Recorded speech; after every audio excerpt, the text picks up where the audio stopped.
Hey, welcome back to the Vet S.O.S. Entrepreneur Spotlight. I'm your host, Maurice Murphy. We have a special guest today. But before I get into that, let's talk about what we do here and who supports us on a daily basis. So we are affiliated with the Neil Haley Show and sponsored by Spirit Point Solutions. So Spirit Point Solutions is a one-stop shop for leading edge products, services, and training from multiple vendors, from your AI training to corporate gifts and much more. They do everything they need to help you and your organization thrive in a modern economy. So check out the valuable offerings at spearpointonline.com. Let's say that again, spearpointonline.com. And remember to use our code VETSOS because anything you purchase there will help us to continue our mission of improving the lives of others who have served. So today's show, I have a very special guest today. I'm sitting down with Miss Angeletha Long with Global Travel Designs, a cruise planners franchise. She's a 24-year Army veteran who spent over two decades in logistics and operations, serving across multiple duty stations and deployments. Her passion for travel began in her childhood, growing up in Jamaica, where her mother ran a villa and expanded as the Army took them around the world. Today, she's translated those military logistic skills into her civilian mission as a group travel concierge and retreat strategist, helping business organizations and small businesses execute flawlessly travel experience. Just like in the military, she handles every detail from the door to the destination with precision, so you can focus on your purpose while she takes care of the logistics. So thank you for joining us, Angeletha. Wow, that was a lot. So you took this thing you did as a kid, go to Jamaica, and now you turn it into an entire business. How does that feel, first off? Well, it's empowering. Um, Coming as a kid growing up in Jamaica, growing up, so the tourism is a big part of our industry in Mm-hmm. Jamaica. And so you get indoctrinated into the tourism industry at an early age. But one thing I did notice growing up as I was growing up, what I saw, there were not a lot of Black business owners in the travel industry. Mm, So early, as a kid, that's what I always thought I would want to do. I'm like, I'm going to be a boss one day. I'm going to have my own travel industry because there were no Black leaders, but there was a lot of Black workers. And so, having that dream as a kid and now able to live it, it just feels absolutely phenomenal. got you. So let's go a little fast forward a little bit. You did almost 25 years in the military. So talk to us about that transition from the military into civilian life, as we call it. What were your challenges on transitioning from being in the military to going to civilian?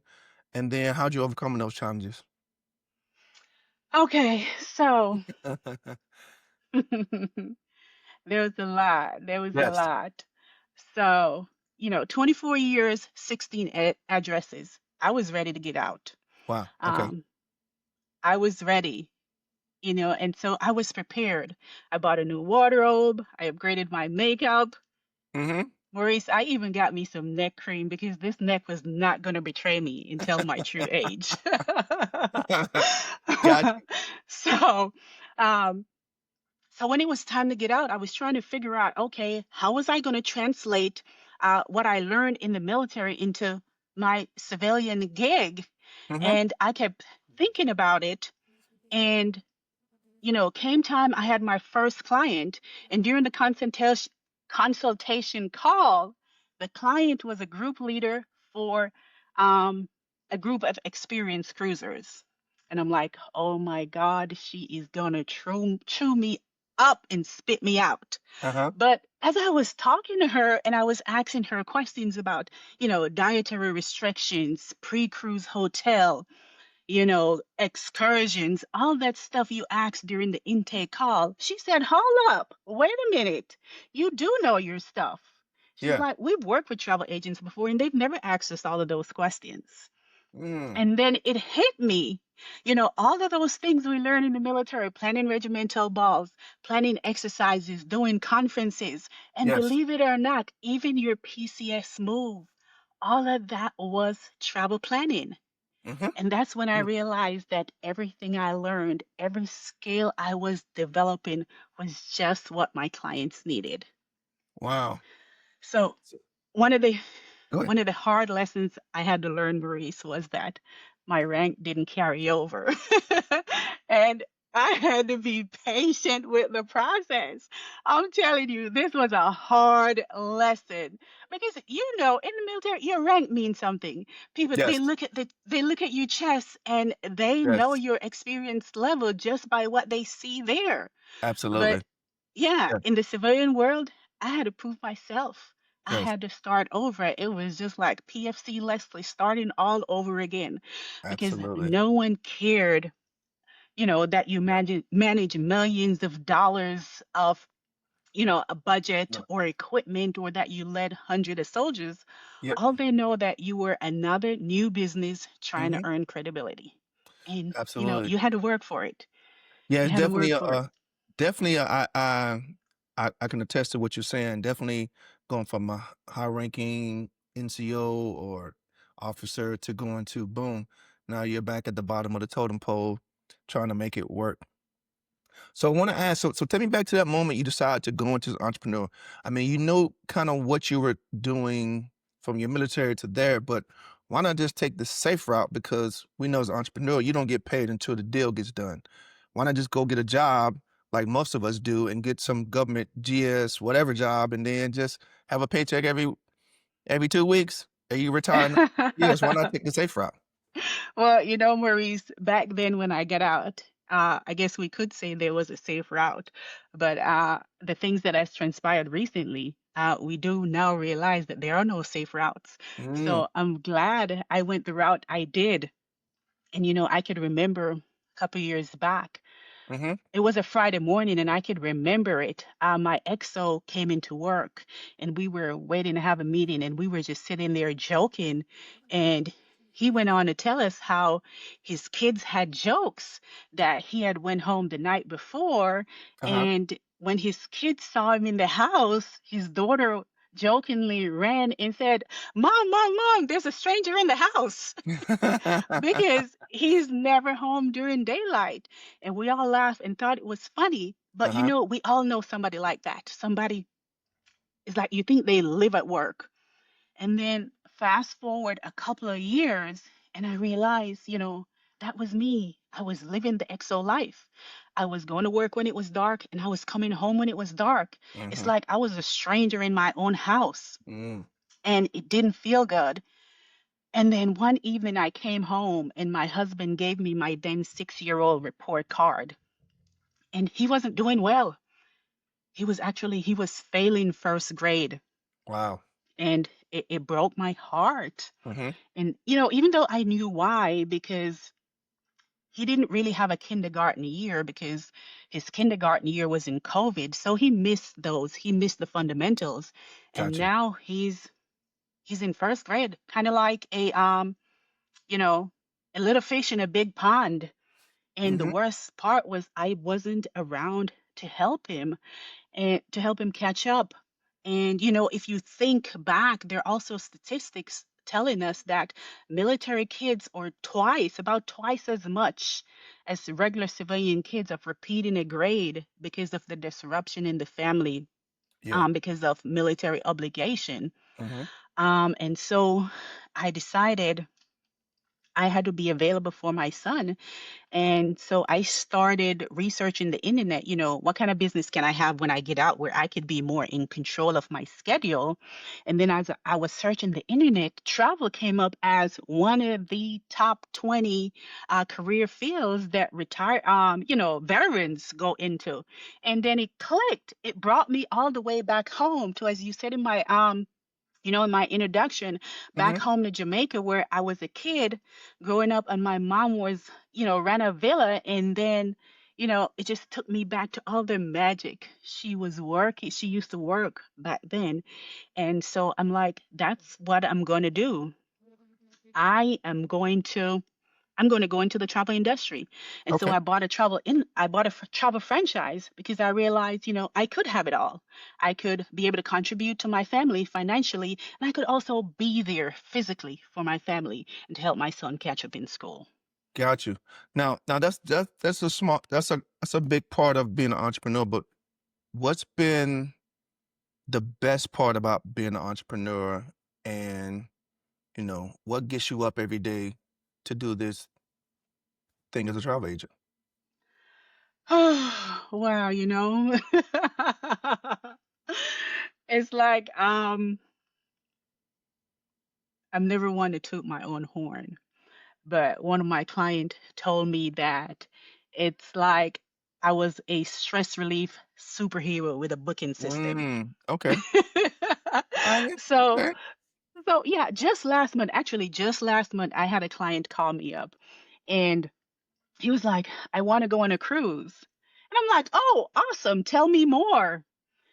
And he said, I don't know. I want to go on a cruise, but I don't know where to start. He said, I've been looking around on the internet.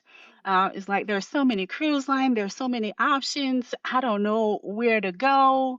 I don't know what kind of cabin to get. I don't know what kind of food to get. I said, I don't even know what my cruise fare cover. So I'm like, no fear. I got you.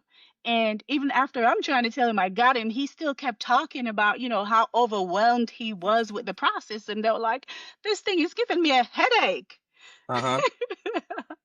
And, he went on to say that his family had been through so much in the last year that they just needed a break. Got And you. he didn't know how to do it. So Mm, fast forward, I did all the research for him, sending his option, and he ended up booking his cruise. And after he booked, he said, you took this nightmare and turned it around into something that we are actually excited about. He said, it's like you gave us permission to enjoy life again. You were able to book a trip without us having to worry about. And so that is what, that's what lights me up. That's what I am happy to get out of bed for, because I know that I am turning someone chaos into something beautiful. got you. Okay. Well, now let's talk about the downside of being an entrepreneur, and like tell us, like, because we always know it's not, you know you have those experiences where you're taking a customer from here to there, and they're excited and happy. Um, but tell us about the downside. What's been the hardest part about being an entrepreneur, and how have you overcome those challenges? Maurice. So, for those of you who are listening, if someone tell you that entrepreneurship is all a bed of roses, run. Because it's not. I'm telling you, there are days when I just have to put my head in my hand and cry. There are Mm, days when I wonder, why do I want to do this? mm-hmm. But you got to have a support system, and the support system is what gets me through it in those days when I feel like I just want to um, you know, give up. But here's the irony, the real irony of that, Maurice, is Uh-huh. when I was in the army, I had two MOSs, and I'm telling you, both of those MOSs, it's like they indoctrinated us into the OPSEC um, course. It's like, don't let anyone know that you're not home. Don't post anything on social media when you're away. Don't take the same route to work all the time. Make sure nobody is following you. All of Mm-hmm. that stuff. And now I have to put myself out there constantly, all the time. I have to, well, not have to, but I'm posting when I'm on trips, because Mm. that's when you're getting the most reaction and the algorithm is reacting to you. I'm Yep. actually telling people when I'm not going to be home, because I do escorted cruises, and that's how I get people to come travel with me, is I'm putting it out there on social media. Oh, wow. So, learning to market myself has definitely been the hardest part of this journey, especially on social media. Mm-hmm. Again, in the army, I was in the army. In the army, your work speaks for yourself. Yes. And when you're done, you're done. When you're done, you're not going to go find an Instagram worthy photo to post. No one cares. No, they don't. The They don't. business is done. And but now you have to constantly tell people why they need you. And I'm telling you, sometimes on social media, it's like I'm shouting out into the void.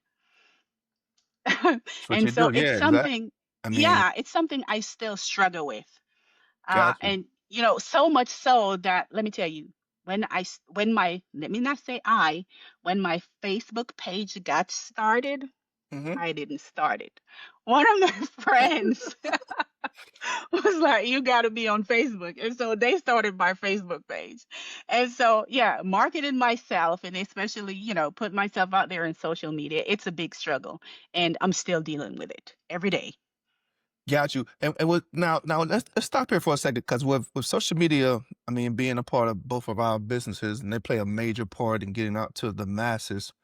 Um, what have you found, or what ways have you been able to get through those hurdles? Because it feels like, well, if it seems like if you're watching social media as an entrepreneur, you always putting your life on display for people to see. How are you able to overcome that? Because most times people don't want to put all their business out there. They don't want to put out, okay, I'm on a cruise or I'm on this trip. How do you balance that to where you put out just enough to where they understand what you do, but keep a little bit private for your own private life? Okay, and that's a great question, Maurice. And like I say, it's still a struggle. And Hmm. you're right. You have to balance what you want to share with your audience and what you want to keep private. So actually, a lot of times when I'm posting, every once in a while when I'm out, sometimes I do get excited and I'll post, what I'm doing, or I'll do a Facebook Live. But a Hmm. lot of times, we take our pictures and we date and label them. So when I come back, if I went on a 7-day cruise, I start day 1 through 7 acting, now that I'm home, acting like I'm actually just on the cruise. And so I put day 1 of the cruise, day 2 of the cruise, but I'm actually sitting at home.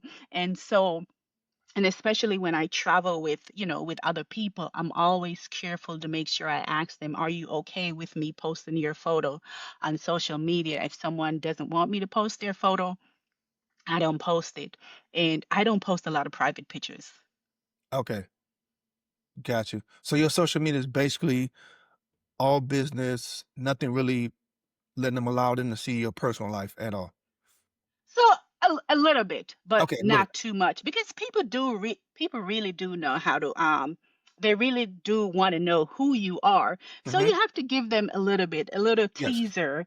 Okay. So perfect example, my brand new computer screen out of the blue was just acting up for no reason the other day. Uh-huh. And so my super high speed awesome techie husband, um I came down to work the next morning and he had something written on the screen, something to the effect of your monitor is not working again because you have a badass husband or something to the effect. So that was really funny and it touched me. So I posted it. Got So you. yeah, there are little things that I'll post, but Okay.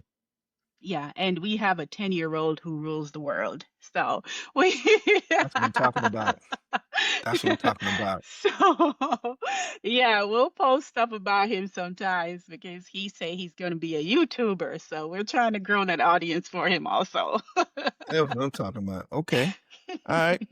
So now tell me this. You did 24 years, 25, almost 25 years. Did you when you decided to go an entrepreneur, did you take any advantage of any of the programs like the Boost to Business, anything that was coming out of the military that helped you get started entrepreneur? Oh yeah, Maurice, absolutely.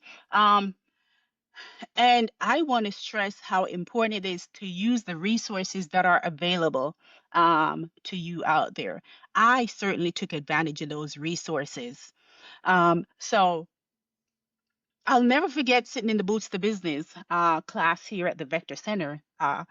For those who don't know, the Veteran Education Center, the one and only, is right here in my city in Warner Robins. And I was just feeling completely out of my element, intimidated by the business plan canvas. Um, but that's not where it all started. Learning entrepreneurship was just another mission. It just had different tactics. Hmm. Having the foundational knowledge before buying my franchise was crucial. It was a game changer. And I actually took the Boots to Business class twice because the first time I had no idea what hit me. It was like, hot water out of a hose directly into the face. Yeah. So, yeah, so I took it twice. And the second time, it really came through.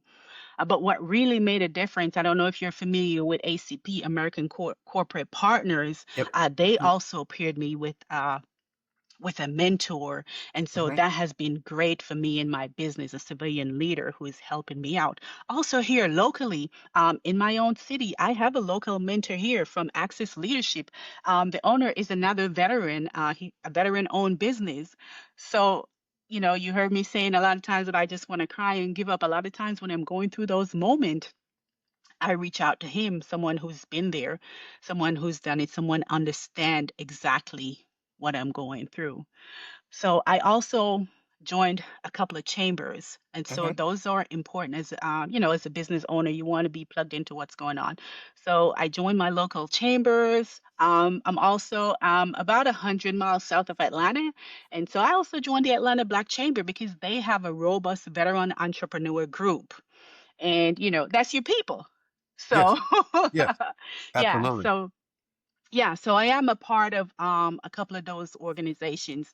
And the beautiful thing is now I get to give back. I've been a guest speaker at Boots to Business, sharing my story and encouraging other entrepreneurs who have either taken the leap or they're trying to decide if they want to take the leap.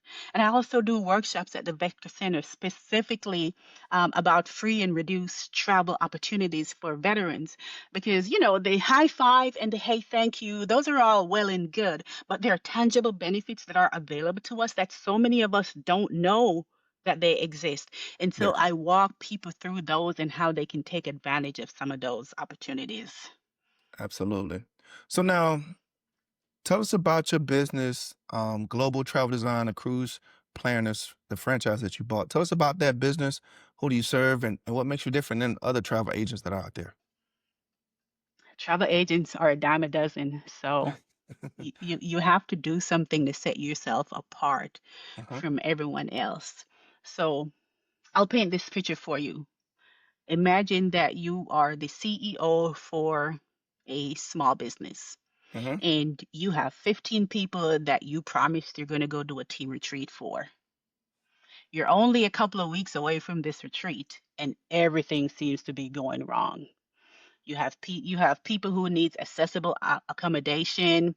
You have people with different dietary restrictions, and like I say, few weeks before the trip, and nothing seems to be going right because the person that was supposed to plan the trip, they just quit. Yeah. And now, what are you gonna do? Mhm. So that is where I come in. I help groups and small businesses have next to stress-free travel experiences. I take care of everything. I bring that military precision into the planning and I take care of everything from you, like you say, from door to destination. So I take care of all your dietary restrictions, make sure that everyone who has any kind of allergy, it's annotated. And allergy is such a big thing. And let me tell you, you want to pay for a concierge just to sort out your dietary restrictions. I don't know, Mm. Maurice, if it's just me, but think about growing up as a kid. I remember almost every day we ate peanut butter jelly sandwich. Was that the Yeah. same for you? It was ham and Yeah. cheese for us.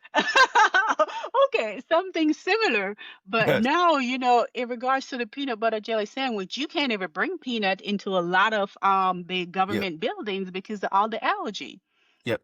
You have Mhm. people who don't eat, your ham and cheese sandwich, people who Mhm. don't eat pork for one reason or another. So all of those have to be coordinated, and that is a big job. So I take care of all of those. If you have people that needs accessible accommodation, I make sure they have the right room. Any kind of restrictions that they have. If you have older people that have, some kind of limitations, make sure, probably can't walk more than a half a mile. I make sure the excursions that you're planning, they fit your people.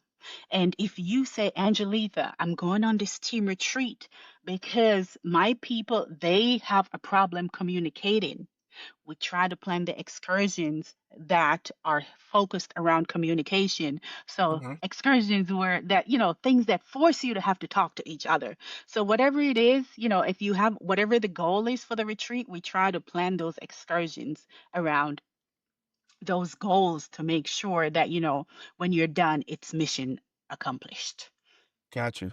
Got you. So for those who want to have those excursions planned, have you set up their business, I mean, set up their trip and get their dietary things done on their next trip, small businesses, where can people connect with you, find you on social media? I know you got a Facebook page for sure. What else do you have out there? What give us all the Okay. good. What do you got? Okay, awesome. So, yes, I am on a couple of the social media platforms. You can find me on LinkedIn, Angeletha Long. You can also find me on Facebook and Instagram, Angeletha Long Cruise Planners. And I have a website, mydreamvacationtravel.com. Or, if you just want to pick up the phone and talk to me, the number is 478-334-0177. And I'll say that number again, 478-334-0177. All right, cool. So you heard and if you didn't hear it, we will put all of the links and the locations where you can find Miss Angelita. We want to thank you for coming on to the show today, for joining us on the Vet SOS podcast. On behalf of the Vet SOS family, we'd like to thank everyone for joining us. You can find the Vet S.O.S. podcast on all your favorite platforms, YouTube and other social media platforms.